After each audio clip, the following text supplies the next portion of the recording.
un evento como es la inflamación. A veces uno dice, sí, hay inflamación, hay un proceso que está marcado por leucocitosis, pero lo que les decía, sí, la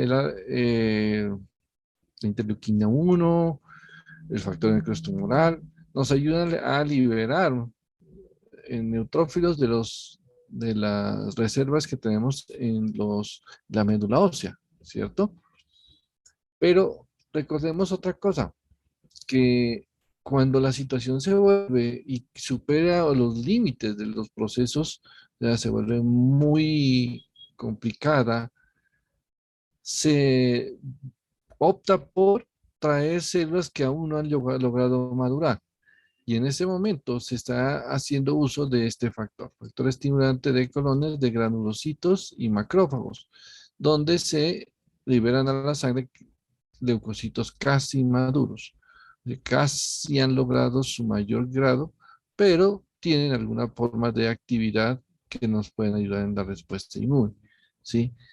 No es normal encontrar, o sea, muy bajitos, realmente es muy, pero muy bajo la cantidad que se podían encontrar, una que otra que se escape, pero cuando hay una respuesta inflamatoria bastante marcada y como les decía, con unos límites que superan ya todos los planes iniciales que tenemos para responder a una agresión, especialmente de tipo infecciosa, entonces son los neutrófilos, uno de los grupos que empiezan a salir como bandas, metamielocitos, callados, que se suelen ver como formas inmaduras dentro del hemograma. Sí, o sea, como recordando un poquito esa parte, que me parece que es algo que frecuentemente lo vamos a ver, ¿sí? Y que lo podamos interpretar. Vamos un poquito a algunas funciones de esas citoquinas. Aquí las menciona. Regular función de los linfocitos. Estar implicados en esa inmunidad natural. Sí, porque pues sí, ahorita que vamos a mencionar estas dos, que incluso las quiero resaltar un poquito más. Sí, cuando yo resalto esto, sí, digo esto aquí, perdón, que no era la idea dejarla tan así, parece. La idea es dejarla que quede con el hueco. Creo que es con este. A ver qué pasa ahí. Eso, así es que necesito. Entonces, mire, hacer, resaltarlas que estas, que pues no es la única, pero pues son bastante importantes porque, bueno, implica en inmunidad natural, en algunos efectos y eventos que suceden dentro de la misma zona. Si ustedes se acuerdan que también está relacionada con la activación de los elementos vasculares, activan células inflamatorias, actúan como quimiosinas, aquí le falta la I, estimulan la hematopoiesis y como decía hace un rato, también estimulan que desde la médula se liberen células leucocitarias, neutrófilos, como elemento para la respuesta que se requiere ante una agresión, especialmente de tipo infecciosa, ¿no? Entonces, por eso, vea, aquí lo vuelven, las principales, estas dos son muy importantes, ¿no? La producen los macrófagos activados, que son los primeros que llegan a los sitios donde se ha producido la agresión, y de ahí empiezan a liberarlas y ya se dará una producción un poco más sostenida de ellas para mantener ciertos fenómenos que ahorita vamos a analizar. Entonces, aquí dice sobre los leucocitos, sobre el endotelio, o sea, sobre los vasos, ¿sí? E incluso, pues, algo más sistémico, las reacciones de fase aguda, que involucrarían algunas, en este caso, al mismo hígado dentro de la producción de otro tipo de moléculas que van a apoyar la respuesta inmune. Otra molécula interesante e importante es el óxido nítrico, ¿sí? Aunque lo vemos un poco como un elemento, como una molécula más desde la química inorgánica, ¿sí? Las otras son moléculas un poco más de la química orgánica. Este óxido nítrico Aún así tiene unos factores o tiene unos papeles muy importantes. El factor de relajación del endotelio. Pero miren lo que ocasiona. Vasodilatación inhibe la adhesión y agregación plaquetaria, ¿sí? O sea, de pronto en este caso podríamos hablar de procesos hemorrágicos. Pero este papel que vemos aquí actúa como radical libre con citotoxicidad. Es un papel que realmente es importante porque está ayudando a eliminar como sustancia, ayuda a eliminar algunas, eh, digámoslo, algunas moléculas más que, no moléculas, sino algunas células, ya sean microorganismos, como lo menciona acá, o también contra elementos y pues, células, incluso como ya normales, podrían ser hasta células que estarían dentro de los rangos de, de células tumorales. Entonces, mirándolo así, este papel, el papel de este óxido nítrico, pues es bastante importante por su citotoxicidad y sus efectos frente a ciertos elementos que nos generarían amenaza y lesión contra nuestros tejidos. ¿Sí? Una célula normal, pues ya sabemos, un cáncer, pues es un evento bastante catastrófico si no lo controlamos.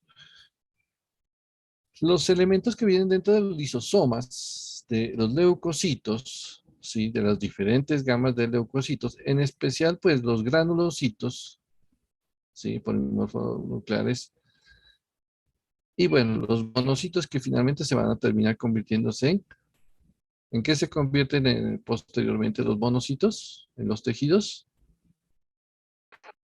Muy bien, convierten en macrófagos. Ya sabemos que van a hacer muchos efectos importantes con esa acción. ¿Listo? Aquí hay algunos ejemplos de los pequeños de los granos que contiene, aunque esto ya es como un repaso de la histología, porque pues esto ustedes ya lo miraron allá, pues parte de lo que es normal. Recuerden que la parte normal, trato de no extenderme mucho en ella, porque pues es algo que ustedes ya lo deben de manejar por el nivel en el cual se encuentran de su formación. Sí, ya en este momento vamos a ver lo anormal, pero a veces sí nos tenemos que recordar una que otra cosa, por eso la tocamos, pero no nos extendemos en explicaciones sobre ello. Aquí hay uno de los gránulos que contiene, ¿sí? Aquí muestra estos gránulos. Las vacuolas, he resaltado de pronto algunos puntos importantes, esas vacuolas fagocitarias que se forman cuando valga la redundancia, se fagocita y terminan eliminando, eh, ya sea como si células vivas, muertas, ¿sí? Eliminando microorganismos. Aquí estas vivas y muertas, estaba leyendo mal, entonces es lo siguiente, ¿sí? Si una célula sale de los vasos sanguíneos, estando en estado todavía viva, pues lógicamente va a tener acciones que van a llevarla a vaciar su contenido, ¿sí? Pero aún en su estado muerta, la célula, sabemos que toda célula, como lo hemos visto en los capítulos anteriores, una célula muere, libera su contenido. Como su contenido está representado en estas vacuolas con estos elementos, pues lógicamente también se convierte en una liberación de sustancias que van a terminar, pues, destruyendo muchos elementos, entre ellos, pues, los microorganismos que suelen estar generando gran parte de estos procesos inflamatorios, ya sean bacterias, hongos, parásitos, incluso pues, aunque los virus tienen otros mecanismos un poco más complejos, pero también suelen activarse, ¿no? Conducen al aumento de la permeabilidad, un evento que ya lo hemos visto con todos los otros mediadores, aumento de la permeabilidad y la quimiotaxis, a pesar de que pues no lo mencionábamos anteriormente y que ha sido realizado por otros mediadores, aquí lo siguen manteniendo. O sea, es llamativo que esto sea una común entre todos los mediadores, casi todos lo están haciendo, están tratando de que la zona le llegue más líquido, haya ese proceso de salida tanto de líquidos, moléculas, y algunas células también este aumento, aunque ya tiene un efecto de, de migración específico para salir, ¿no?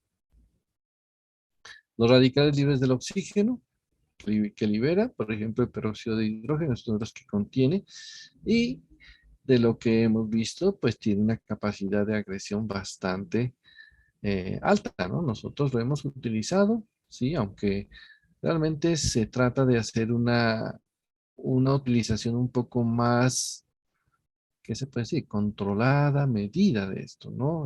O sea, no es que uno tenga que liberar estos radicales, o sea, agua oxigenada la podemos utilizar para nuestras heridas, pero es mejor bajarle un poquito porque realmente es muy agresivo este tipo de elementos. A veces suelo recomendar, si usted considera que la zona tiene de pronto una amenaza de que haya infección por algunos anaerobios, es como lo más indicado sobre esta zona, porque pues sabemos que a los anaerobios no les gusta para nada el oxígeno, se convierte en una gran amenaza para ellos. ¿Sí? Entonces es un elemento clave que se suele utilizar. Muchas veces lo hemos utilizado y mordeduras de algunos, por ejemplo, mordeduras de los de perros, ¿sí? Perros pues, de cuatro patas, ¿no? Entonces podemos tener en estos casos la posibilidad de hacer limpieza con este elemento que ayuda a reducir la cantidad de bacterias que pueden estar en ese sitio. Sí, es como de pronto una aplicación de eso y que nuestro organismo lo viene haciendo a través de células tan importantes en la inflamación aguda como son los neutrófilos. Mire, por ejemplo, en este cuadro, cómo trata de resaltar lo siguiente, ¿sí? Entonces ahí es donde quiero poner mucha, pues, mucha atención en esto. Listo, hay una respuesta inflamatoria, ya sea por productos bacterianos, por inmunocomplejos, por lesión física, por toxinas, bueno, cualquier evento que logró activar a estas células, a los macrófagos, y ellos liberaron lo que ya le habíamos comentado hace un rato, el factor de necrosis tumoral y la interleuquina. Aquí, liberaditos están ellos, ¿sí? Pero si yo lo analizo, todas estas acciones a las cuales se dirige esto, pues no está tan descabellado en pensar que son elementos o son eventos que de alguna manera uno dice, yo los he padecido mientras mi cuerpo está luchando contra alguna gente que me hizo daño, ¿sí? Por ejemplo, los reactantes de fase aguda, donde uno observa la producción de fiebre, el aumento se vuelve somnoliento, disminuye el apetito, se liberan algunas proteínas, ¿sí? E incluso se pueden ver algunos efectos que pueden llevar a este estado de shock, que será algo que veremos en trastornos hemodinámicos. Y la neutrofilia. ¿Qué es la neutrofilia? Aumento de neutrófilos ¿En dónde? en la sangre. Exactamente. Digamos en el único lugar que se nos puede subir, que es en la sangre, porque ya en los tejidos los neutrófilos no deben de estar, o sea, ellos van a terminar muertos ahí, entonces solamente van a estar por un momento y morirán y harán su efecto, ¿no? Ellos siempre tienen que estar en la sangre. Y como ellos nunca regresan a los vasos sanguíneos, entonces encontramos ese tipo de situación, ¿no? Esta neutrofilia, miren quién está involucrado en esto. Y es uno de los eventos que nosotros lo detectamos cuando tomamos una muestra de sangre, ¿no? Algunos efectos de tipo endoteliales, ¿sí? En este caso, que ya de alguna forma también hemos mencionado la adhesión leucocitaria, la síntesis de prostaglandinas, las prostaciclinas, la actividad procoagulante, anticoagulante, se ven aquí, aumenta, la otra disminuye, y más interleuquinas, ¿sí? Este no lo quiero explicar en este momento porque creo que se sale un poquito de todos los otros. Y creo que lo podemos dejar como de último. ¿En qué sentido? Y el efecto sobre los leucocitos aumentando pues las citocinas y que haciendo que se dé este fenómeno que queda cebado, o sea, queda listo para sus reacciones de tipo inmunitarias. ¿Por qué decía que este dejémoslo un poquito aparte? Y lo he resaltado, le he hecho esta diferencia, es por lo siguiente, porque el efecto sobre los fibroblastos no es realmente un efecto de defensa, ¿sí? Porque los fibroblastos, ¿a qué tejido pertenecen? Epitelial, conectivo, muscular o nervioso.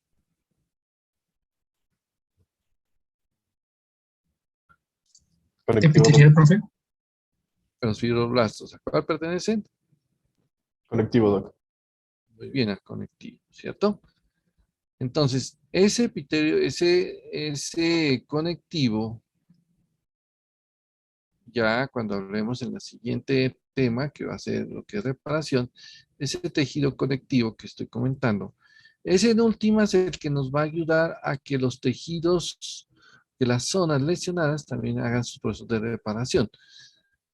En parte los tejidos epiteliales se van a renovar, ¿sí? Por eso, mire, aquí dice, aumenta la proliferación de fibroblastos. Los tejidos epiteliales se renovan, pero los fibroblastos empiezan a rellenar todas las zonas afectadas. Por eso uno dice, proliferan, hay síntesis de colágeno. El colágeno, como para mencionar algo relacionado con esto, es pues lo que vemos en nuestras cicatrices. Todos tenemos alguna cicatriz en alguna zona visible de nuestro cuerpo y usted la mira y dice, eso se ve como de otro color, es porque hay una cantidad de colágeno allí, ¿sí?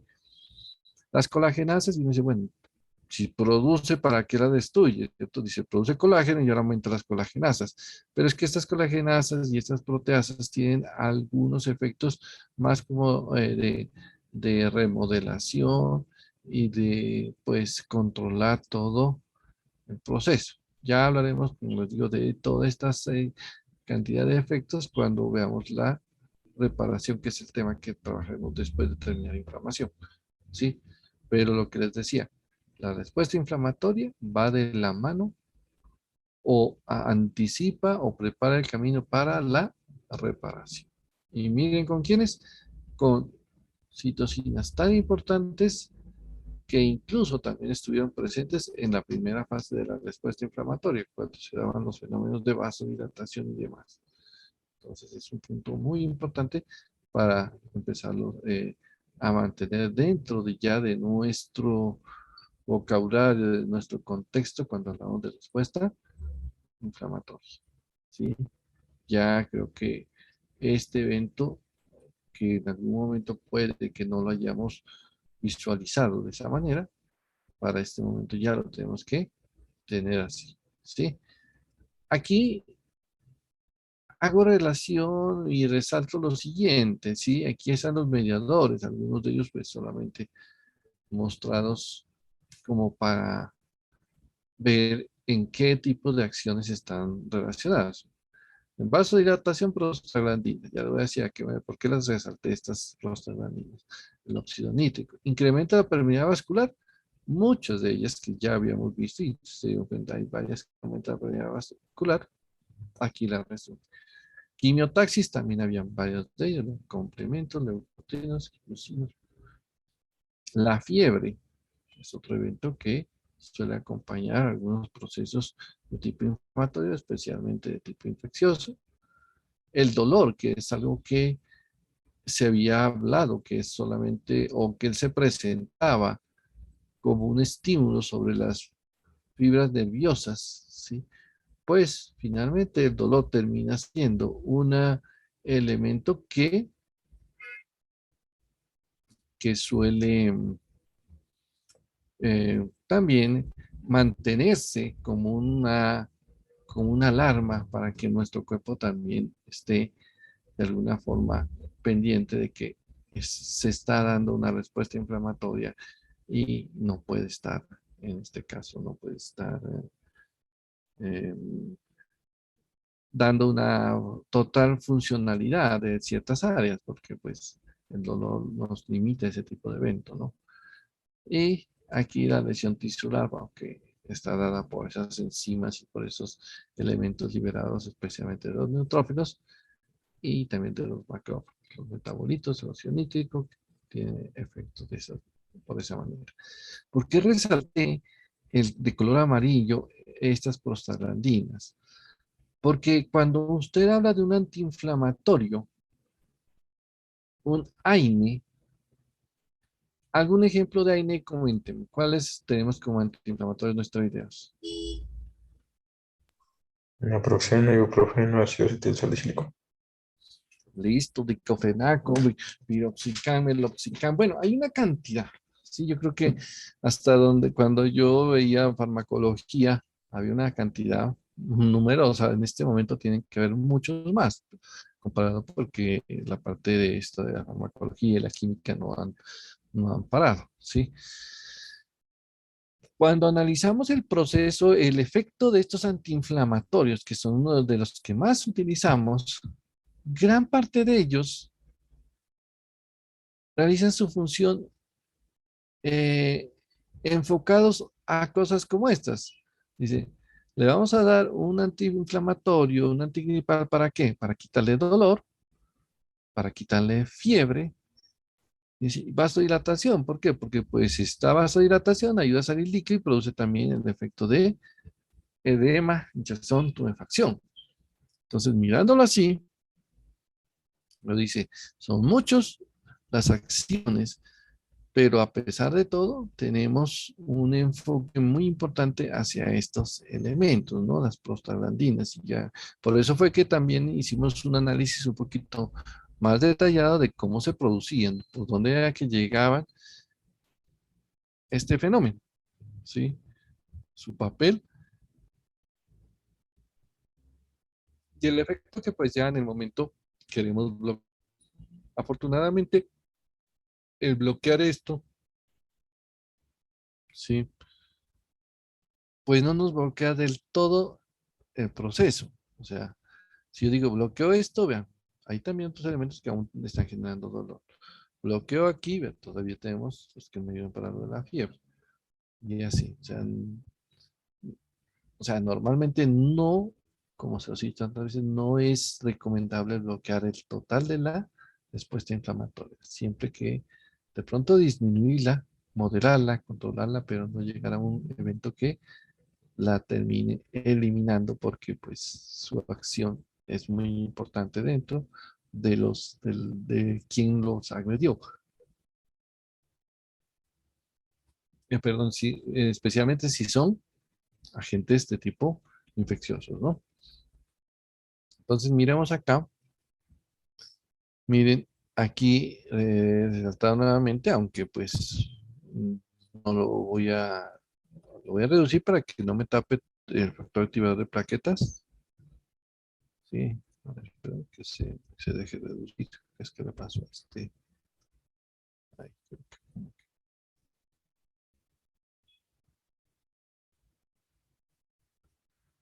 ujú, ahí creo que sí, ahí lo podemos de pronto mirar. Sí, esa acción tan importante. Y este resumen que hace Robbins en su texto, habla de todos estos elementos. Entonces, bien, los efectos más importantes, aquí los vuelve a resaltar, ¿sí? Permeabilidad vascular, ¿cuántos lo hacen? La quimiotaxis también, ¿sí? Acá, pues, hablamos de parte del dolor, la bradicilina, pero también las prostaglandinas tienen un papel importante en eso. Vean, dolor por acá, fiebre, vasodilatación. Es como para resumir un poco esos elementos, ¿no? Bueno.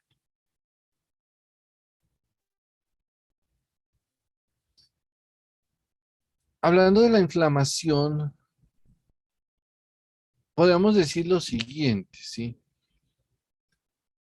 En este caso, la inflamación aguda, que es la que estamos describiendo y estamos analizando, pues podríamos complementar algunos conceptos, es decir, bueno, depende de quién la coloque, quién la provoca, o sea, quién inició el proceso inflamatorio y qué tan agresiva fue la situación, o sea, qué tanta intensidad tuvo, ¿sí? Entonces, en ese sentido, pues la respuesta sería que la inflamación de pronto es más persistente y de pronto más agresiva, ¿sí? No puede decir, puede tocar una plancha totalmente en muy alta temperatura, pero si la toca en menos de un segundo, probablemente el daño no es tanto, ¿no? O sea, el calor, pero la intensidad fue muy poquita la que, o sea, el tiempo que estuvimos ahí presente, ¿sí? Es como para explicar este tipo de situación. Lo mismo podemos hacer con la exposición a ciertos agentes microbianos. Nosotros normalmente estamos expuestos, pero puede que sea de una forma muy rápida, ¿sí? Y algunos ya atenuados. La localización y el tejido.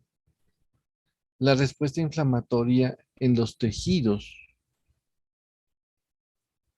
que son mucho más vascularizados es mucho más rápida, efectiva y digamos de alguna manera genera mucho más sintomatología, mucho más clínica, ¿no? En cambio, por eso dice, por tomar dos tejidos, el tejido a nivel del labio y el tejido en el hueso. Puede haber una, eh, una inflamación de los labios o del borde de los labios, una queilitis.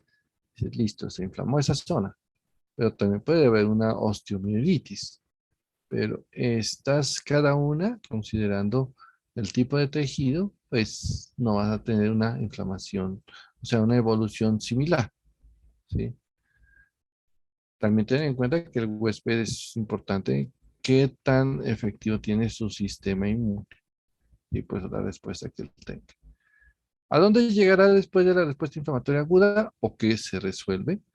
O la respuesta inflamatoria se vuelve muy persistente, muy activa hasta formar abscesos, o puede ser que la inflamación termine siendo procesos de fibrosis, estimulando de una manera exagerada la producción de colágeno y haciendo una zona con mucho de ese colágeno y muchas fibras que terminarían generando una zona de cicatriz. En algunos casos, la inflamación aguda es el paso para el desarrollo de la inflamación crónica. Sí, es un evento que también lo solemos tener allí como una parte de esa evolución. Ya vamos a hablar de la inflamación crónica para ver esos detalles, ¿no? Aquí trata de mostrar nada más que, bueno, en la sangre salen los elementos, sale ya sea los neutrófilos, los monocitos que se convierten en macrófagos, aquí están los líquidos que también salen, algunos son drenados por el sistema linfático, ¿sí? Aquí también miren cómo pueden ser eh, controlados o agocitados por el mismo macrófago. Y el neutrófilo acá, ¿sí? Que sale, aunque uno dice aquí se murió por apoptosis, pero aún así en esos eventos también puede liberar sus sustancias, ¿sí? O como lo está haciendo aquí, termina siendo fagocitado por una nueva célula o por esa célula que siempre está retomando a las células que ya, o los restos que están allí, que es el macrófago. Aquí es un macrófago activo, aquí es un macrófago que está en estado de, pues, de quiescencia, está inactivo. Creo que es el término más fácil. Miremos, por ejemplo, aquí, que nos dice la inflamación aguda. Este es un resumen que trae Robbins, ¿sí? La inflamación aguda, listo, una cantidad de mediadores que acabamos de hablar. Un proceso se resuelve, se formarán abscesos, como les decía hace un rato, que sería una situación donde se vuelve muy agresiva, muy activa toda la respuesta, está en una dimensión muy alta cuando está formando estos eventos de abscesos, ¿sí? O podría llegar después de todo esto, de cualquiera de estos, a un fenómeno de curación, de cicatrización. Bueno, cicatrización no porque lo mencionaba, pero el tejido se tiene que curar, ya sea o formando nuevamente el tejido o reemplazándolo por una cicatriz. Sí, pues regeneración que lo forme nuevamente o aquí, como dice, generando una cicatriz. ¿Sí? Entonces, muy bien que la inflamación aguda podría llevar a eso, pero no se distancia de la inflamación crónica, miren que puede ser secuencial. Se controló acá, se bajó su agresividad y ahora la volvemos crónica. Por eso cuando miramos, por ejemplo, algunas afecciones, pronto el sistema respiratorio, que ya también analizaremos, pues habrá momentos en que se inició y se planteó un desarrollo inicialmente agudo, pero al final terminó yendo a cronicidad. Por lo que yo quiero que analicemos un poco estos dos eventos, la inflamación aguda y la inflamación crónica. Ya les voy a decir en qué, o sea, bajo qué condiciones quiero que los tengamos muy claros, ¿sí? Porque realmente a veces no miramos claramente esa evolución y puede ser que bajemos un poquito la guardia en una situación que puede terminar siendo de gran amenaza, ¿no? En esta diapositiva que he traído aquí es para recordar solamente un evento que nosotros lo hemos visto y que creo que aquí lo puedo, estas dos diapositivas no mi idea no es leerlas, sino mi idea es comentarles lo siguiente, ¿sí? Sucede que durante el desarrollo de la respuesta inflamatoria, en especial cuando ha sido o ha mediado un agente de tipo infeccioso, bacteriano, ¿qué es lo que sucede? Sucede que estas partículas, estos elementos son fagocitados y son llevados para que se desarrolle esa respuesta inmunitaria. ¿Sí? ¿Llevados a dónde?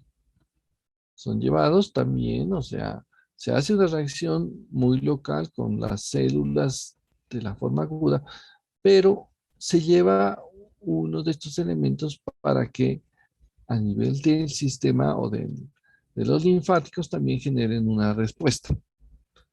Entonces, ¿qué sucede en los linfáticos? Los linfáticos cuyas células son permanentes o no.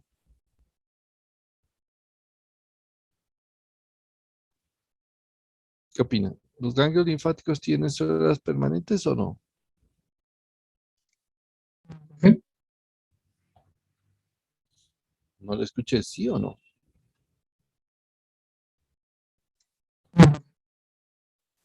Bueno, pues, se entrecorta un poco. Y realmente no tiene células permanentes, son células estables. Y algunas hasta están un poquito más activas, más proliferando más rápido y podríamos llevarla casi a los niveles de decir que son más como lábiles, ¿sí? Entonces, al mencionarlas, hacemos énfasis en esto, que estas células de tipo eh, eh, leucocitarias, linfocitos, ¿sí? Van a ser activados dentro del ganglio. ¿El ganglio qué partes tiene?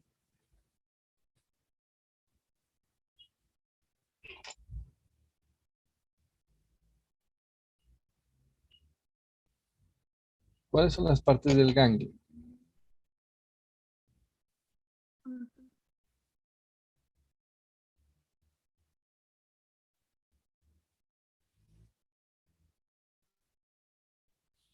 Hay una zona subcapsular, hay una cápsula y un seno subcapsular. Después, ¿qué sigue?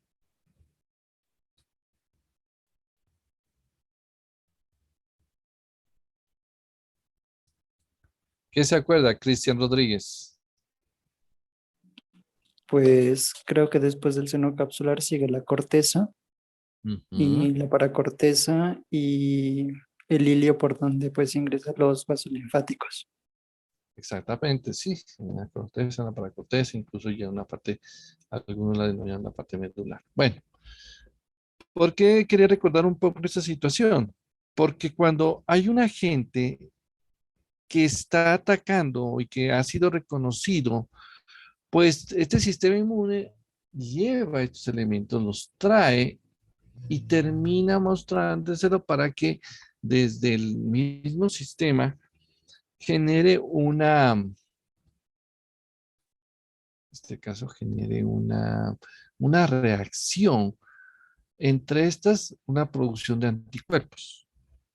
Cuando produce anticuerpos, ¿qué células estarían involucradas allí? Linfocitos B, ¿Quiénes? linfocitos B, Muy bien, linfocitos B, o también llamados en los tejidos plasmocitos. Listo. Entonces empiezan a proliferar los linfocitos B. En ese punto, yo creo que en algún momento ya lo habíamos comentado, pero pues aquí es más al punto de poderlo recordar, es cuando estos linfocitos B empiezan a proliferar, ¿sí? Lo hacen de una forma rápida, es una reacción en la cual se les solicita al cuerpo, vea, necesito urgente que produzca anticuerpos. Entonces se multiplican rápidamente los, ya sean linfocitos B, los centros germinales se vuelven grandes. Acuérdense que hay unos folículos primarios que no tienen centro germinal, hay unos folículos secundarios que sí tienen centro germinal, y el ganglio se va volviendo más voluminoso, ¿sí? Como se le está diciendo a los linfocitos B, que produzcan más anticuerpos, dice, yo quiero producir más anticuerpos, pero yo solito no lo hago, entonces dice, hace que los linfocitos B sean más numerosos. Y con esa cantidad de linfocitos B ya puede tratar de suplir la gran demanda de anticuerpos que se requiere para esa zona. Después de todo lo que les he comentado, lo que les acabo de comentar, ¿qué proceso adaptativo estaría haciendo los linfocitos B?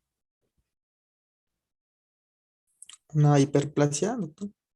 Muy bien, está haciendo una hiperplasia y una hiperplasia que no es muy a largo plazo, es una hiperplasia que la está realizando, pero casi en cuestión de horas, ¿sí? ¿Por qué lo detallo de esa manera? Porque si lo está haciendo en horas, lógicamente esto tiene que ser que está creciendo rápido, ¿sí? La cápsula del ganglio que habíamos descrito hace un rato termina siendo un elemento que se distiende y genera dolor. Yo he colocado siempre un ejemplo que creo que podría ser bastante, pues, llamativo. Es el siguiente. Si yo les digo, eh, una paciente, una mujer que queda en embarazo, ¿sí? Sabemos que el embarazo va a tardar 40 semanas. Listo, esto ya lo sabemos. Pero definirlo de esta manera, son 40 semanas, ¿sí? Pero digamos, ¿qué tal si la mujer quedara en embarazo? Y pensemos que en una semana su abdomen tomara las dimensiones de un embarazo a término. Eso sería una gran distensión y generalmente un dolor bastante intenso, ¿cierto? Porque rápidamente se les distiende el abdomen y eso debería de dolerle muchísimo. Pero como el proceso es lento, el proceso tarda 40 semanas, la distensión es paulatina y la mujer realmente no siente mucho ese dolor que sí generaría si eso hubiese sido rápido. ¿Por qué tantos detalles y por qué mencionarlo así? Porque realmente allí, en el proceso del crecimiento de los ganglios, con una respuesta inflamatoria, es tan rápido y genera dolor, ¿sí? En cambio, el proceso que también hace crecer los ganglios, pero es muy lento y esa lentitud no le hace generar dolor, la mayor parte de veces, porque también tenemos que tener en cuenta que habrán otros eventos que no lo hacen, pero la mayor parte de veces que sucede de esta manera, se ocasiona o se da por eventos neoplásicos. Cuando hay una neoplasia, generalmente pues la neoplasia crece tan lento que el paciente casi ni siente ese crecimiento, ¿sí? Que realmente es importante que se empiece a tenerlo en cuenta, pero el paciente casi ni lo siente, sino que cuando él ya percibe es una lesión bastante abultada, dice, uy, este ganglio qué grande que he tenido, pero nunca le ha dolido, pero ya lo siente grande, es porque el crecimiento ha sido muy lento. En cambio, si hemos tenido inflamación, por ejemplo, de las más frecuentes, cuando te dice, tengo una amigdalitis, le toca los ganglios al paciente y dice, uy, le duele. Sí, están grandes, pero están doliendo. Una pregunta que a veces deberíamos de manejarla muy bien es la siguiente, ¿sí? Usted le pregunta al paciente, ¿sí? De pronto él me dice que él venía porque tenía esos ganglios, porque sintió esos ganglios, ¿sí? Entonces el paciente, yo le puedo decir, señor paciente, ¿a usted le duelen esos ganglios? Puede que nuestro paciente, con el fin de no preocuparnos o que uno no le diga una mala noticia a él, de pronto dice, no, no, doctor, esos no me duelen. Y de pronto sí le están doliendo, pero él lo está ocultando cuando yo le estoy haciendo el interrogatorio. Pero cuando a mí me dice el paciente, no, esos ganglios me crecieron y no me han dolido, créame que la posibilidad es mucho más grave de lo que podía ser solo un proceso inflamatorio, podría ser un cáncer, ¿sí? Entonces tenemos que ser cautelosos en eso. Si usted le va a preguntar, listo, que el paciente nos diga si le duele o no le duele, listo, pero usted va a evaluar. Y cuando esté evaluando eso, le va a volver a preguntar si le duele o no le duele, e incluso mirar si el paciente tiene expresiones de dolor cuando usted haga una palpación no muy profunda, una palpación ligeramente superficial. Y el paciente muestra ya sea como algo, una reacción de defensa a la evaluación, o muestra una reacción de defensa ante o un gesto de dolor, de pronto sí está doliendo. ¿Sí? Y puede ser un proceso inflamatorio agudo por una hiperplasia severa que se ha marcado por la reacción de esa proliferación de esos linfocitos en esa zona, ¿sí? Pero ponga mucha atención, en otras palabras, no quiero decir que no le crea a su paciente, sí créale, pero es que a veces nuestros pacientes, con el fin de que uno no les vaya a hacer ningún procedimiento más severo, que no les vaya a dar una mala noticia, ocultan, no se aguantan cierta sintomatología. Entonces es mejor evalúelo. Sí, toma en cuenta lo que le dijo, pero después evalúe y ya, sí, miremos bien esa situación, porque un ganglio doloroso es probable inflamación. Un ganglio que no duele es probable un crecimiento tumoral en él, ¿sí? ¿Por qué digo probable? Porque sí, se debe de dar cierta laxitud de que algunas cosas pueden cambiar, pero tengámoslo en cuenta como un punto importante, porque hay ganglios que crecen, no duelen, pero pues son como los que se dan por tuberculosis, pero bueno, es como una sola opción que se sale un poquito de esa regla, ¿sí? Pero siempre hay que hacer un estudio de ellos. Aquí nada más lo que le está diciendo, que lo que está saliendo, sale líquido, tratarán de hacer esa neutralización, el flujo linfático, bueno, todo esto es casi la fisiología de lo que sucede, y después pues llegar al ganglio y a generar la hiperplasia, los folículos, las células fagocíticas y el dolor que ahí se genera. Hablemos de otro evento, de la fiebre, ¿sí? Yo creo que nosotros, pues todos hemos tenido episodios de fiebre, ¿cierto? Y hemos visto y bueno, sabemos que durante estas respuestas inflamatorias, agentes microbiológicos, estos pueden generar eso. Incluso pues ha sido una pauta frente a lo que ha sucedido con el COVID, ¿sí? A ver si le dio fiebre, porque también lo desarrolla. Bueno, entonces, pero ¿cuál es el objetivo de la fiebre? ¿Cuál se imagina? Hacer que el ambiente no sea un buen ambiente para la proliferación de microorganismos diferentes a los del cuerpo humano. Sí, que se vuelva más ¿Qué más? Doctor, sería como generar también un tipo de alerta. Bueno, también, sí, cuando cambiamos la temperatura se nos va a dar una situación como esas. Miren que en la historia de la medicina hay un evento bien interesante que yo siempre lo comparto en esta temática, es porque me ha parecido algo donde nos explica un poco más eso de la fiebre. Sucede que hace ya varias décadas, sí, mejor dicho, en el siglo pasado, antes de que podamos descubrir los antibióticos, sí, se presentaba una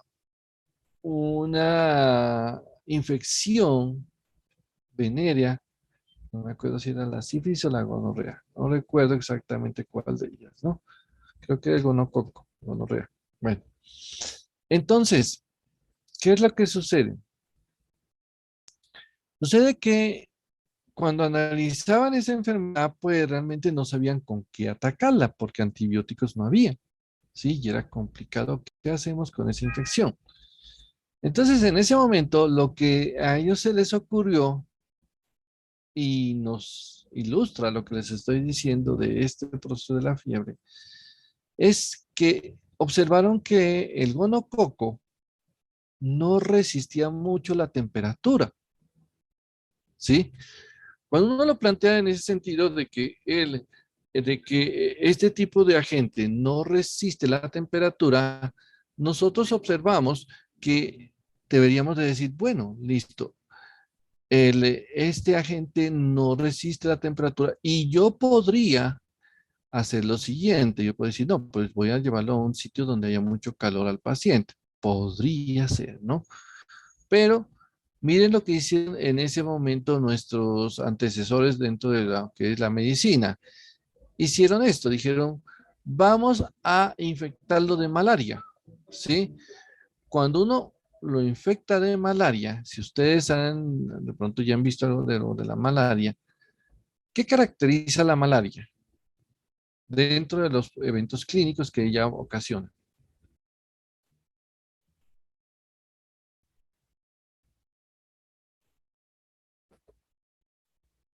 ¿Qué han visto que ocasiona la malaria? ¿Alguien a ver, que haya escuchado? De todos los 49, 48 que hay aquí ahorita. Listo. Pero clínicamente, ¿qué siente el paciente? ¿Qué presenta? Pues tiene un estado febril y además de eso sudoraciones y creo que como alucinaciones. Listo. O sea, el estado febril de un paciente con malaria es una fiebre que puede llegar a los 42 grados externamente. O sea, internamente estamos casi alrededor de los 45 grados. O sea, es mucha temperatura interna. Por eso es que lo que comenta el compañero, a veces el paciente ya se desespera. ¿Sí? Miren que entonces, ¿qué hicieron con estos pacientes? Pues dijeron, no, pues este paciente tiene el gonococo y ese gonococo pues es muy sensible a la temperatura. Entonces lo infectaron de malaria. La malaria, ¿qué hizo? Pues, aunque suena un poquito gracioso, lo puso a hervir al paciente, lo puso a una temperatura muy alta. El gonococo no pudo sobrevivir a eso y murió. Pero ahora ustedes dirán, no, pues pero el paciente quedó con malaria. Pero en ese tiempo sí había tratamiento para malaria. Entonces ahora lo que hacían es curarle la malaria y adiós las dos enfermedades. ¿Sí?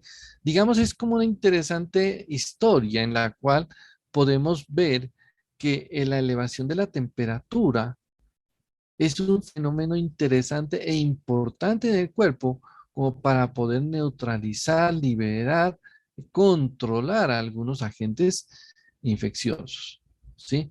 Por eso, en este caso, vamos a mirar que la elevación de la temperatura se ha desarrollado en muchos de estos procesos, especialmente los procesos de tipo infecciosos, aunque hay algunos neoplásicos que se producen, pero se está produciendo No con un fenómeno de decir, con esto voy a generar más problemas, sino que con esto voy a tratar de eliminar a un agente.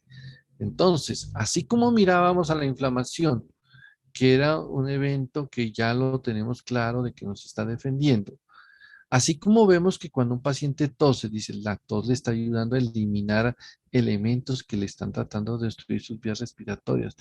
Así como también la diarrea, decimos, él también está tratando de eliminar agentes o vomitando. Siempre son eventos que tienen una razón de ser. Aquí la fiebre también tiene una razón de ser. ¿Sí? No es un fenómeno que digamos, uy, esto es para producir molestia. No, tiene una razón. Es subir la temperatura para lograr generar un ambiente muy inhóspito, ¿sí? Muy agresivo y que en parte pues logrará neutralizar la acción de muchos de esos microorganismos. Pues desafortunadamente genera molestias, pero pues tiene una razón de ser. No es tan fácil decir le voy a quitar la fiebre, pues listo, si le va a quitar la fiebre, también contrólele el agente que está provocando que el paciente tenga fiebre. Entonces miremos un poquito algunos detalles de esto, ¿no? Entonces, en ella involucran a la interleuquina 1, interleuquina 6, el factor de necrosis tumoral alfa, interferones, ¿sí? Aquí lo mencionamos así. Y mire, ya sea por infecciones, por toxinas, por complejos o inmunocomplejos, por neoplasia, se pueden activar esto. Estos llegan ¿a dónde? Al hipotálamo. Y aquí están nuestras amigas las prostaglandinas que ya las habíamos mencionado en la relación de la fiebre. Miren dónde actúan. ¿Sí? El hipotálamo actúa como ese centro que regula la temperatura. Ese centro que nos establece que nuestra temperatura externamente en nuestra piel más o menos estará como en 36, internamente como en 38. Bueno, digamos 36 es el hipotálamo, le dice, tiene que estar a esa temperatura. Ese es el control, pero por acción de estos elementos, el hipotálamo cambia su nivel y ya no es estar en 36, sino dice, no, se descuadró el hipotálamo o se reconfiguró, si podemos decir ese término, que yo creo que con todo lo que manejamos de estos métodos digitales y todos estos aparatos, configurar como que nos suena más fácil de manejarlo. Entonces como que se reconfigura a estar en una temperatura más alta, ¿sí? Pero para que él esté a esa temperatura alta, pues se apoya de quién? De las prostaglandinas y aquí se va al centro vasomotor. ¿Y por qué al centro vasomotor? Porque nuestro sistema vascular actúa dentro de nuestro cuerpo, pues como ustedes ya saben, llevando la sangre. Pero ese llevar la sangre por todo nuestro cuerpo hace que también controle la temperatura de nuestro cuerpo. ¿Sí? Así cuando un paciente dice, yo quiero que mi cuerpo esté con más calor internamente,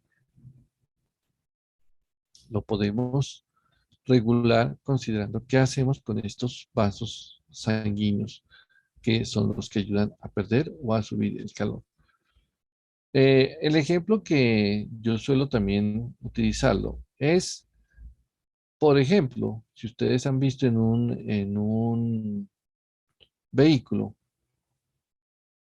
probablemente han escuchado, es decir, una parte del vehículo es el radiador. ¿Para qué sirve eso?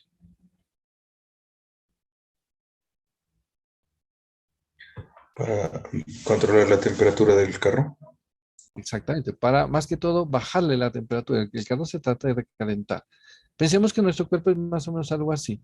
Se le dio la orden, él de pronto llega y dice, bueno, de pronto me subo mucho de temperatura y nuestro cuerpo tiene una especie de radiador que es todo ese sistema vascular que coge la sangre caliente que tenemos internamente, la desplaza hacia la piel y con la piel estamos cerca al medio ambiente, entonces ahí se enfría esa sangre y esa sangre ya enfriada vuelve a entrar al cuerpo y se refresca un poco.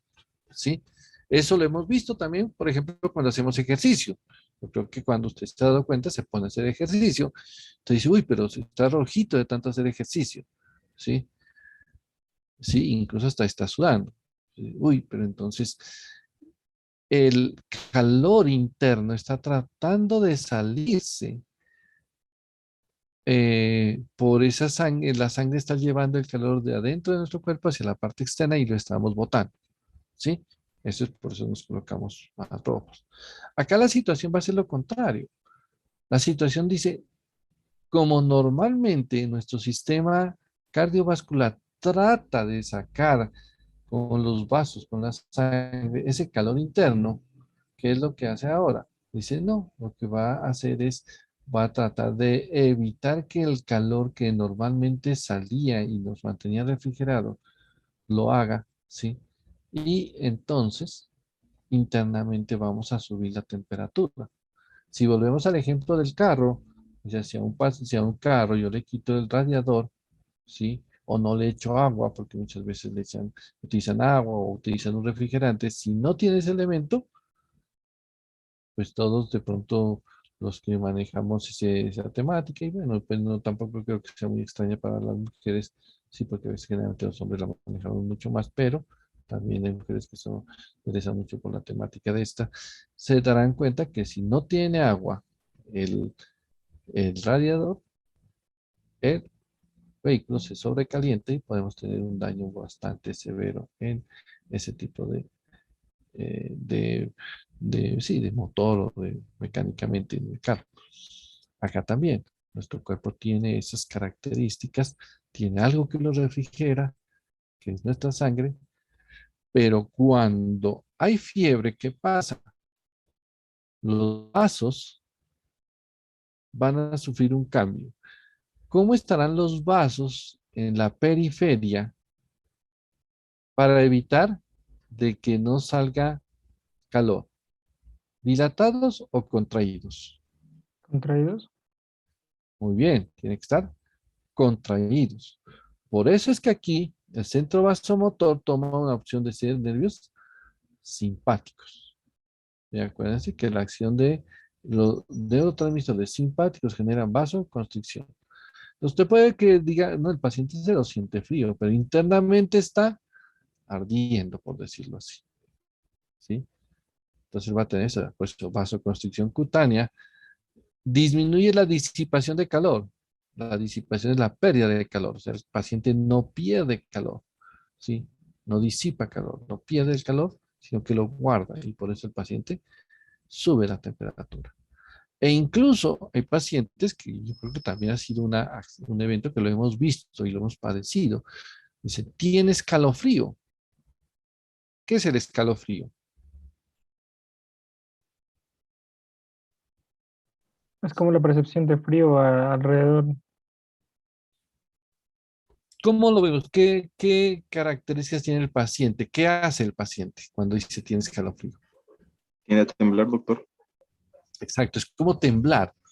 Pero recuerden que ese temblar involucra contracción muscular. Y por ahí va la idea. Cuando hay contracción muscular, esto genera calor. Entonces, el paciente en su hipotálamo le dijeron, tiene que subir el nivel de temperatura porque ya se lo configuramos para que quede más alto. Entonces dice, voy a producir más calor. ¿Cómo lo produzco? Sí, dijo, voy a generar contracción muscular y él empieza a temblar y contraer sus músculos y eso produce calor. Y cuando produce ese calor, ahora le digo, ya produjo calor, pero no se lo voy a hacer que se le baje. O sea, no le voy a hacer perder calor. Entonces lo guarda. Entonces el paciente empieza a que todo su sistema esté recibiendo o está adaptándose a esa nueva configuración del hipotálamo a una temperatura más alta. La única forma de controlar esto es hacer un fenómeno acá, aunque los antipiréticos, o sea, contra la fiebre, pues actúan en este bloqueando aquí. Como digo, no la bloquean del todo, pero por lo menos reducen un poco la fiebre, que puede ser muy molesta en algunos casos para los niños en etapas infantiles, o sea, casi neonatales, puede llevar a ser riesgo de producir convulsiones por generar irritación a nivel del sistema nervioso. Sí, pero ya cuando con la mayor desarrollo de los individuos, ya esto suele perderse, ¿no? Entonces, este es un fenómeno muy importante que se desarrolla en nuestros organismos frente a diferentes tipos de acciones y cuando esto se controla, ¿sí? El hipotálamo nuevamente retoma sus funciones y se pierde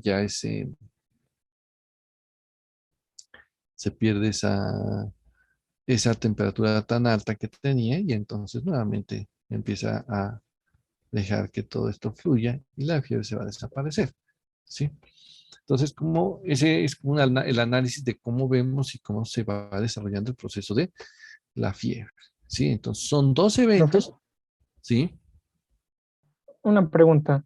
El hipotálamo, pues también al ser un centro controlador del metabolismo, puede estar afectando el metabolismo en el cuerpo, pues me refiero por su estrecha relación con la hipófisis, puede afectar el metabolismo y esto genera también más calor en cuanto al metabolismo hepático.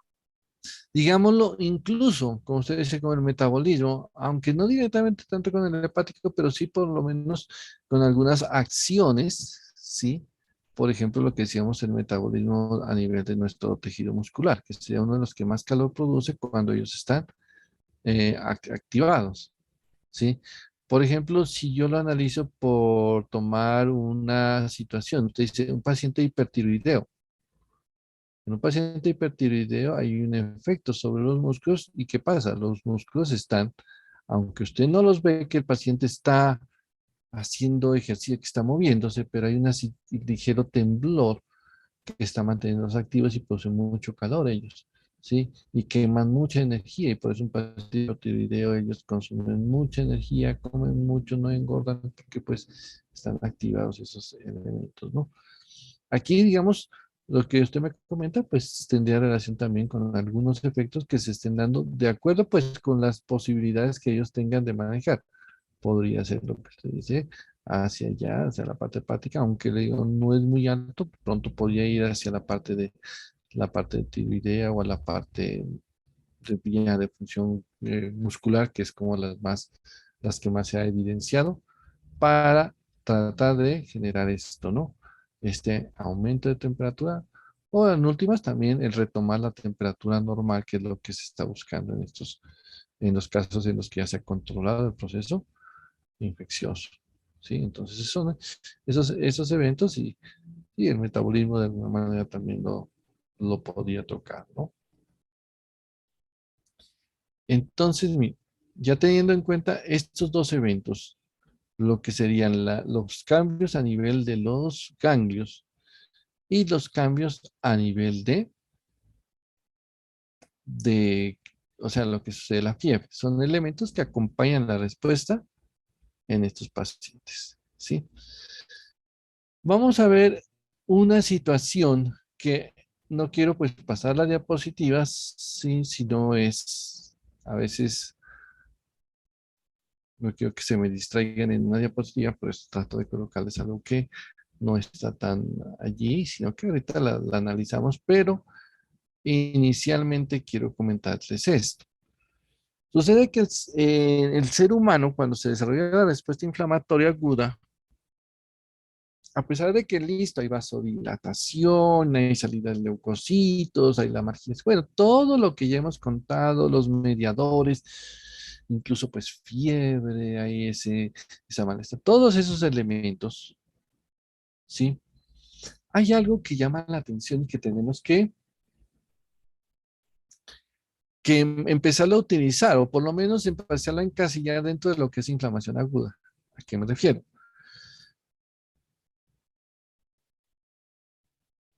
Que clínicamente la inflamación aguda se presenta de 4 maneras. Sí hay inflamación aguda, pero pueden haber 4 formas de ella presentarse. ¿Sí? Entonces, mencionémoslas. ¿Sí? La primera, una inflamación aguda que se denomina de tipo ampollosa. Creo que ahí sí, como les he dicho muchas veces, ahí sí sonó como al costo, ¿no? Lo dice todo. Ampollosa. O sea, ¿qué va a haber? Ampollas. ¿Cierto? Las ampollas. Entonces uno dice, ah, sí, cierto, yo cuando me golpeé, bueno, más que todo golpe no, sino de pronto a veces con el uso de alguna herramienta o de pronto dice, no, estuve barriendo y le salieron ampollas o de pronto dice, me toqué algo caliente y me salieron ampollas. Bueno, hemos visto, hemos padecido la presencia, el desarrollo de las ampollas. Entonces dice, listo, ampollas. Sabemos que eso es una forma donde se ha desarrollado una agresión y nuestro cuerpo está desarrollando inflamación aguda. ¿Pero qué la caracteriza a la ampolla? Que hemos visto que la ampolla, ¿cómo podríamos describir una ampolla? A ver, ¿quién me ayuda? A ver, veamos aquí que alguien que me ayude, las personas que están en este listado aquí. A ver, Dayana Galvez.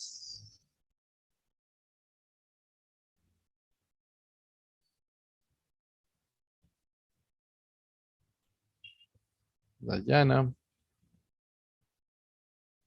Al chat, doctor. Listo, sí, yo también me acabo de ver, gracias. Bueno, Dayana, entonces vamos a mirar, si usted me ayuda, porque lógicamente es algo. ¿Cómo describe una ampolla? ¿Qué ha visto? ¿Qué tiene una ampolla? A ver, escríbanos que todos estamos mirando lo que usted está escribiendo.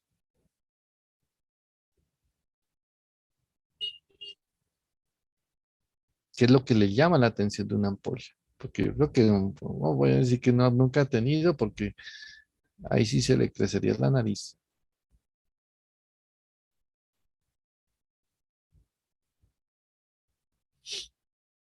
O las ampollas que haya visto. ¿Qué tienen las ampollas?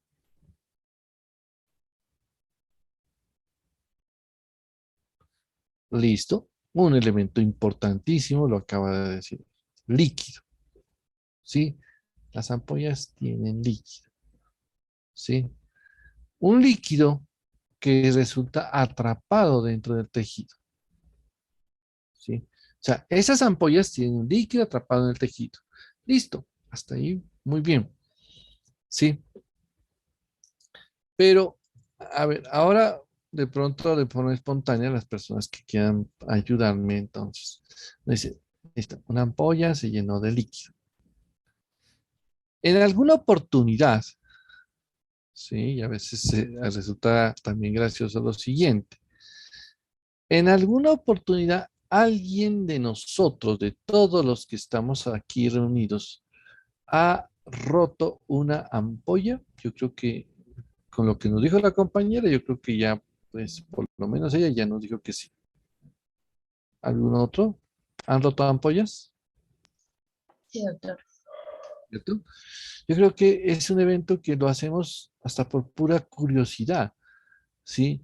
Muchas veces, ¿qué nos dicen nuestros padres? No se la vaya a reventar, no se le ocurra reventarla, ¿sí? Pero nosotros, ¿qué hemos hecho? La reventamos. Y lo que decimos, ¿y qué sale de allí? ¿Qué sustancia sale? ¿Será petróleo o alguna cosa así especial? Es un ¿Qué es? líquido como viscoso. Ese no es líquido linfático que está hecho de agua y proteínas. Bueno, ¿alguien más?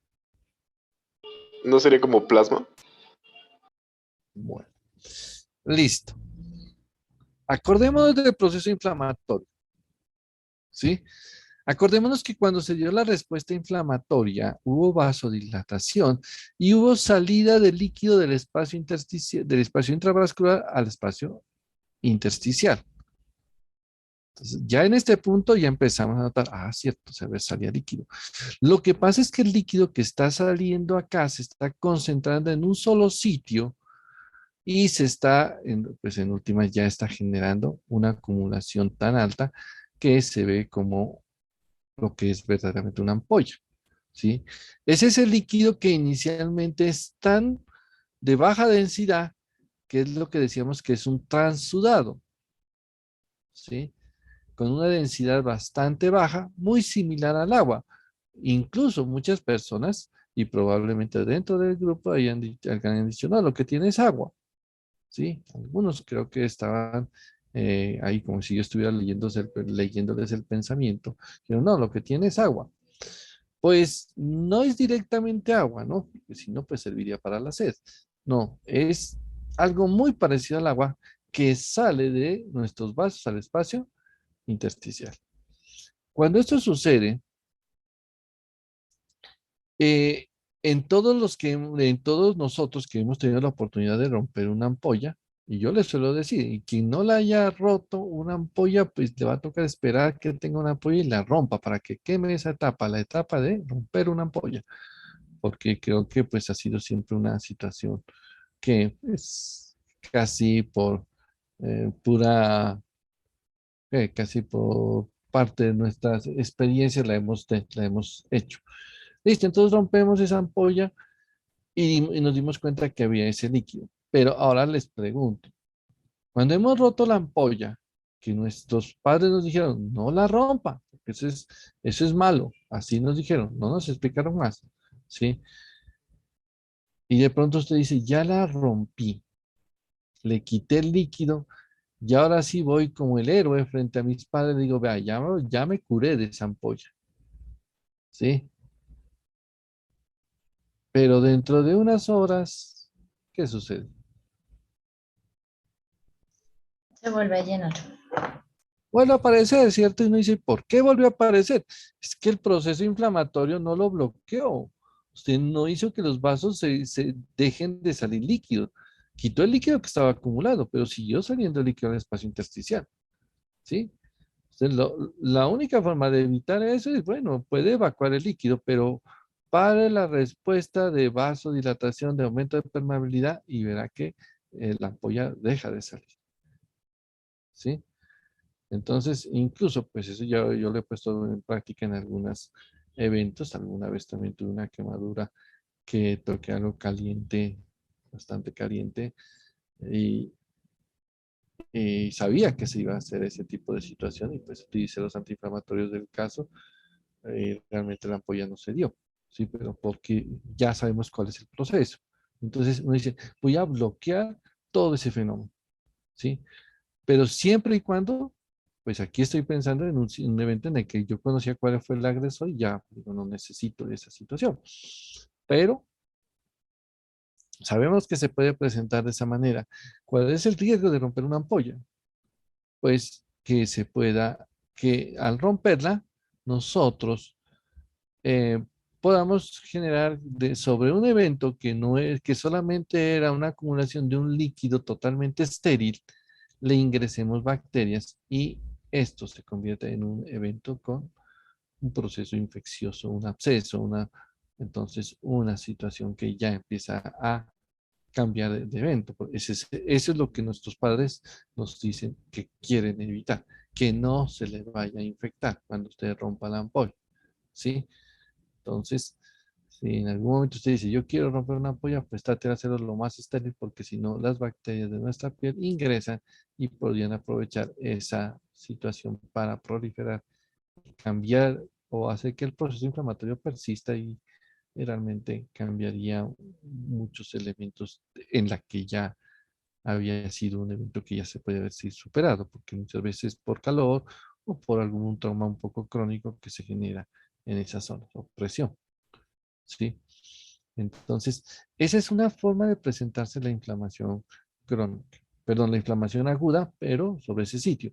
También la llamamos, en este caso, eh, inflamación de tipo serosa. Veamos aquí, así ya. Después de explicarle, lo vamos a mirar aquí, ¿no?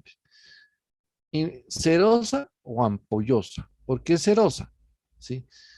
Porque el líquido seroso se refiere a un líquido que es de esas características, un transudado, un líquido bastante similar al agua, ¿sí? Serosa, o si ustedes quieren decirle allí, le podemos agregar para que así no quede mal, ampollosa, ¿sí? Si dice ampollosa o serosa, se refiere a eso, ¿no? Este término seroso, ¿sí? No me lo vayan de pronto en algún momento, si un momento digo, escribámoslo, no me lo vayan a escribir así, seroso, ¿sí? Acuérdense que yo les dije con ortografía y a mí me parece muy importante que la manejemos. Primero escribe así, ¿sí? Entonces, usted ya me está adelantando la calificación a ese punto. Dice, ¿cómo así? Sí, porque la calificación para ese punto, si usted me lo escribe de esa forma, es fácil. ¿Sí? Yo les digo, vea, aquí se la califico, vea. Eso es lo que le pongo si usted me escribe eso allí. ¿Cierto? Entonces, cerosa es con S. Cerosa es con S. Porque a la cera que ustedes se refieren es la cera con C y es una cera, es algo, ahí sí, como dijo el compañero, bueno, digámoslo viscoso o ultra viscoso, una situación bastante casi rígida, se podría decir. ¿Sí? A diferencia de lo que encontramos acá, un elemento bastante parecido al agua. ¿Sí? Por eso dice, salida de un líquido ligero, ¿sí? Depende del sitio, el suero, procede del suero, procede del suero. Mira que dice, procede, no es el suero, pero sí de allá venía, ¿sí? O de las secreciones de las células mesoteliales. ¿En qué evento hablamos esto? Por ejemplo, en los derrames, por decirlo, en derrames a nivel del, del tórax, donde se ve con mayor frecuencia ya un acúmulo de líquido, un derrame pleural. Por eso aquí también lo mencionó, ¿no? El efecto, la forma más frecuente es esta. ¿Sí? Entonces aquí sería poloceroso, pero también ampolloso cuando lo vemos aquí. Aquí, en esta imagen, la voy a agrandar. ¿Sí? Mire, aquí se ve la piel, aquí se ve la epidermis, ¿sí? Y aquí se ve esa acumulación de líquido, esta zona donde se va a acumular el líquido, con la presencia de algunas células inflamatorias. ¿Sí? Aquí hay células inflamatorias. Doctor, ¿Sí? una pregunta.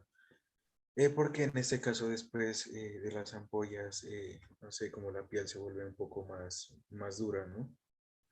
O se ve pues, reflejado principalmente en las personas como que trabajan en el campo, que se vuelven como callosas, ¿no? Porque Sí, es que al final todas estas zonas empiezan a volverse más, digamos, esta fue una agresión que puede ser no, pues muy aguda, ¿no? Muy rápida. Pero en ellos la situación es que se vuelve más crónica y a pesar de que ellos pueden presentar una ampolla inicial o en sus primeras etapas cuando tomaron estas actividades, con el tiempo ya el cuerpo no es que esté como en ese plan de decir voy a hacer ampolla cada vez que, sino que empieza a hacer un cambio adaptativo y empezamos a ver un engrosamiento de estas áreas. ¿Sí? Si estas áreas son las de más trauma, ya realmente ya generar ampollas se vuelve algo secundario, ya no lo hace, sino que se va engrosando la piel, incluso va produciendo algo más de queratina que le ayuda a tolerar a ese trauma que en su primera instancia llevó a esto, a ampollas, pero posteriormente lo lleva solamente a un proceso de tipo, en este caso ya de formar pues, zonas más rígidas, unas zonas donde hay callos, por decirlo, ¿sí? Que van a ser una forma más eficiente de tolerar los traumas en estas áreas. ¿Sí? Entonces, por eso es que notamos que se sobrepone, digamos, un proceso inflamatorio que al final termina ya por una persistencia de esta situación en un proceso ya más a largo plazo que tolera, más a largo plazo sostenible, como sería una formación de un área con queratosis, un callo en esa zona. Entonces, así es que es lo que vemos en estas áreas, ¿sí? Incluso si uno no está acostumbrado a manejar ciertas herramientas, lógicamente le va a salir ampollas, pero con el tiempo usted puede ver que ya se va a convertir en áreas donde genere mayor producción de queratina. Bueno, entonces, miren que aquí, ahorita les voy a mostrar porque había hecho una especie de imagen. Si quieren, se las voy a esto de una vez para que así, y ahorita la completamos con las fotos. Esta imagen que he colocado acá, ¿sí? Entonces, dejémosla aquí. Entonces, una de estas dijimos que era la cerosa o ampollosa. Mírenla aquí. ¿Sí? La ampolla que hemos dibujado. Otra se llamaba purulenta o el absceso. Aunque no es tan difícil saber a qué me refiero. Purulenta porque tiene ¿qué? Pus. Exactamente, el pus. Y si nosotros nos acordamos, el pus es un elemento, es una cantidad de neutrófilos. Acuérdense que los neutrófilos salen en grandes cantidades. ¿Y qué empiezan a hacer? Empiezan a destruir toda una área donde había una acción de tipo, pues hay una respuesta inflamatoria, pero ellos son llamados ya en gran escala, digámoslo así, y empiezan a generar destrucción, ¿sí? Cuando hay una respuesta inflamatoria por agentes microbianos, empiezan a haber grandes cantidades de pus. Que nosotros siempre le hemos tenido como ese fastidio de mirar el pus, sino que, uy, pus y hasta caras le hacemos desagradables. Pues el pus es un elemento, y ya se os había comentado anteriormente, que contiene muchas células nuestras. ¿Sí? Si usted pudiese coger ese pus y llegar y decir, lo voy a colocar en una placa, ¿sí? Ese pus, y lo voy a colorear, se va a asombrar de la cantidad de neutrófilos que allí hay.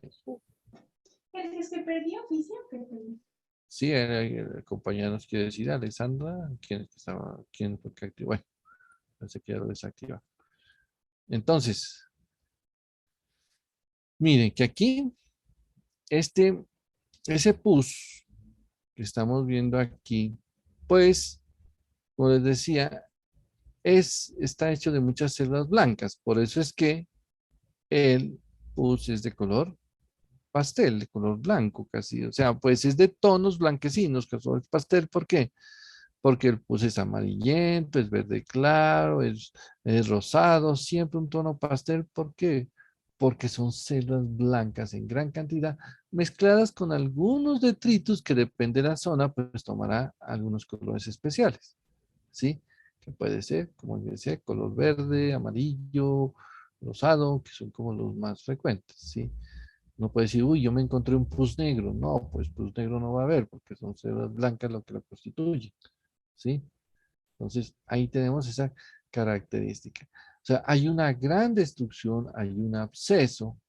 ¿Qué tipo de necrosis habrá allí? Liquefactiva. Exactamente, hay mucha necrosis liquefactiva, por eso es destrucción del tejido y muchas células, hay muchas enzimas liberadas ahí. Entonces, es lo que logramos ver en esos abscesos. ¿Sí? Entonces, es de tipo purulento y hay unos abscesos que pueden ser incluso muy grandes, que cuando es muy grande el absceso, la reparación se vuelve un poquito más complicada. ¿Por qué? Porque está en el absceso, vemos esa situación que pues hay espacio que tiene que ser retomado y muchas veces el tejido no alcanza, no tiene la posibilidad de,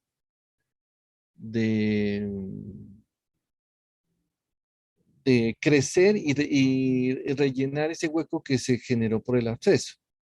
¿Sí? Entonces, una de las características que vemos allí, ¿sí? Ese es el absceso. ¿Qué opinan de la fibrinosa? ¿Qué creen que es la fibrinosa?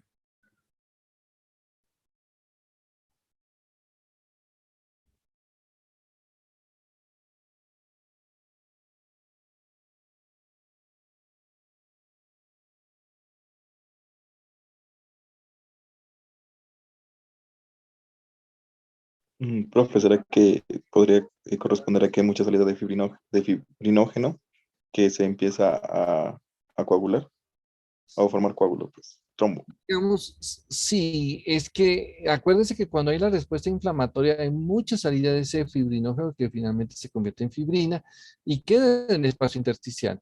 Lo que sucede es que esta cantidad puede formar estas bandas, por eso lo dibujé aquí así. Se ven algunas inflamaciones se ven internas. Incluso si ustedes se acuerdan un poco cuando empezábamos a ver este tema de inflamación, yo les decía, miren, aquí les voy a poner la imagen, ¿no? ¿Sí?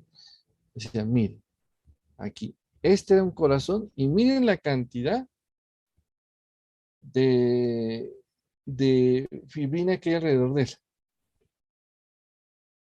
¿sí? Una cantidad bastante alta allí, ¿sí? Entonces, es una característica que se puede ver, pero hacia algunos eventos un poco, órganos un poco internos. A veces uno no ve tanto decir una fibrinosa que la veo acá en la piel, que sobre eso. No, se ve más en sitios donde es más fácil que ella pueda haber salido y se pueda acumular formando esa fibrina, ¿no? Esos son los eventos que hace parte de este tipo de situación, ¿sí? Mírenlo aquí, la fibrinosa. Podemos hacer. Y la otra es la ulcerosa. A ver, ¿quién me puede decir qué es la ulcerosa?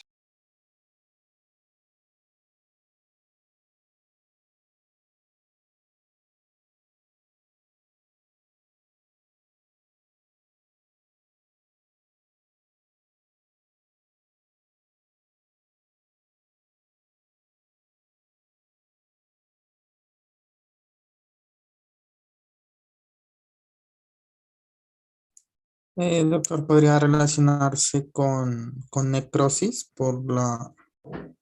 como por la hendidura en el tejido que se mira?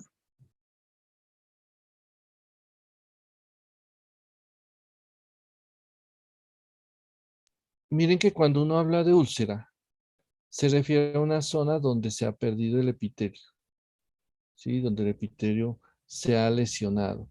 O sea, ya, como dice popularmente, se formó un llaga. Se rompió todo ese epitelio. Recordemos que el epitelio no se inflama, pero la respuesta puede haber sido porque hubo una quemadura y daño el epitelio, o porque una respuesta inflamatoria desde la parte interna terminó lesionando el epitelio, rompiéndolo, y se generó esa úlcera, esa llaga. ¿Sí? Entonces, siempre que ustedes vean una úlcera, siempre que usted vea una úlcera, le están refiriendo a que el epitelio quedó lesionado, que el epitelio quedó dañado. Doctor, ¿Sí? en ese caso, ese tipo de lesiones se podrían dar por enfermedades de tipo venéreo, de transmisión sexual. De diferentes orígenes, ¿sí? Puede ser lesiones sexuales, o sea, por algunos tipos de bacterias pueden llevarlo, u otros diferentes, ¿sí? Esa es diferentes causas. Siempre que daña el epitelio, por ejemplo, uno dice, tengo una úlcera, úlcera gástrica, ¿sí? Y es porque el ácido terminó dañando el epitelio. Y así en diferentes sitios. Pero siempre que el epitelio termine dañándose y generando eso, vamos a este tipo de situación, ¿sí? ¿Alguna pregunta? Ahí entrarían también lo que son las que por fricción, que serían las úlceras por presión.